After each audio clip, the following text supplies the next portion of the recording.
Voluntaryong nagbalik-loob ang dating miyembro ng Communist Terrorist Group sa 2nd Provincial Mobile Force Company, Tarlac PNP, sa Barangay Malacampa, Kamiling, Tarlac. Ayon sa ulat ng 2nd Provincial Mobile Force Company, Tarlac PNP, ang dating rebelde ay kinilalang si Ka Alfred, 55 anyos, may asawa, magsasaka, residente ng Barangay Lubigan, San Jose, Tarlac, at dating miyembro ng Kilosang Larangan Guerrilla Tarzam sa ilalim ng pamumuno ni Ka Atong. Ayon pa sa 2nd PMFC, voluntaryong isinuko ng dating rebelde ang isang unit ng homemade caliber .22 revolver na may serial number, isang unit ng 40mm high explosive, isang electric wire at isang 9 volts battery. Ang mga isinukong armas ay kasalukuyan nang nasa kustodiya ng 2nd Provincial Mobile Force Company, Tarlac PNP para sa wastong disposisyon.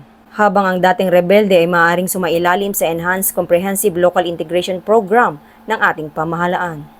Mula dito sa Tarlac Police Provincial Office, ako po ang inyong PNN correspondent, Patrolwoman Maria Ella Garcia, alagad ng batas, tagataguyod ng Balitang Pulis.